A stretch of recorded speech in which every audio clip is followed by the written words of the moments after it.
So one of my most frequently announced, hello.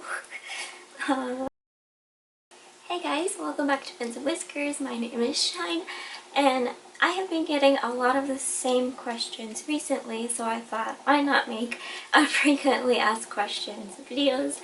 So I hope this clears some things up for you.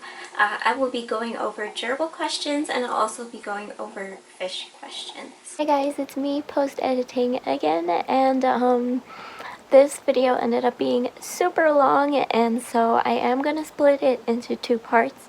So this week's video is obviously going to be for fish, and then next week I'll upload the part where I talked about all the gerbils questions. So just to clear that up. How do you sex Otocinclus? Now, to tell the difference between a male and female Otocinclus can be tricky, especially because since they are wild caught, you don't really know what age they are, so you could have a very small female that just hasn't reached maturity or grown to her full size as yet, or you could have a male, so it makes it difficult. However, if you do have them for a long period of time, maybe like a month or two, I'd say, I don't know, that's the torture of having wild caught fish, because you don't really get to know the very specific. Usually the way you would tell the difference is by looking at their stomachs. Now their stomachs in females are more prominent, like if they're pregnant, and bloated, and they're also usually longer. Now it can depend on the variety also. Macrosculus, Otocinclus, I think are smaller. They have smaller females. There's a lot of confusion between the varieties of Otocinclus, and even in my breeding Otocinclus video I listed them as affinis, but actually the real affinis doesn't even exist in our hobby, so super confusing, but we just have to go off of what we got. And so sometimes the females can be small, but just look for a very big stomach, because that will definitely be the telltale sign. And for males, they're usually smaller. All Otocinclus should have full looking stomachs, because that's how you know that they are eating right. But it is noticeable with males to see just how tinier they are than females, if that makes sense. It's still a healthy tummy, very much noticeable the difference in size. My other question about Otocinclus is, what are my water parameters?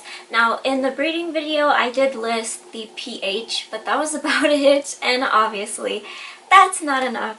So I did go ahead and do liquid tests because they are the most accurate, and I did one for pH, GH, and KH. I think these are the most important to know for breeding Otocinclus and the ones you guys are most interested in. So my pH is actually at 7.2, but because I am injecting CO2,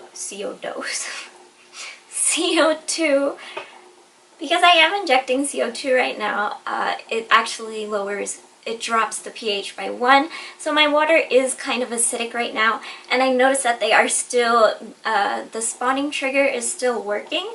So I kind of think that they actually like a bit of the acidic conditions, or they don't really care, they can handle it, I guess. They will breed even if you don't have acidic water, so, because I did breed them before I used CO2. And my GH and KH, well, my GH is 5 and my KH is 6, and this is very soft water, and Otocinclus are very known to live in soft water and be in soft water. So if you can find a way to soften your water, that will probably be the best conditions for triggering them to breed. I was asked how often do I do water changes. Now, I fully believe that after researching Corydoras and Plecos, which are all catfish, and a lot of the catfish family, the trigger to get them to spawn is actually the same. And so right now, because of CO2, I'm actually doing a 50% water change once a week, every week. But that's just because of my EI dosing of fertilizers. I have to, otherwise the nutrients in the tank would just go crazy and algae would be crazy and everything. But the most efficient thing that I would use to get them to spawn is rainfall. Now, before rain falls, the barometer pressure actually lowers, and this lower pressure will actually trigger them to spawn. And so if you know if it's going to rain at any time in the week or month, definitely try to do a water change the night before a thunderstorm so that you don't stress them out the next day when you're going to refill the water, and that water will have a lower pressure and should trigger them to spawn. The main key is to make them think that it's rainy season, and so you can play around with this idea. Sometimes you can let the water just evaporate for a long time and then do a big filling up so that they can think that it's rainy season. But really the only key to get Otocinclus in the mood is to just make it rain.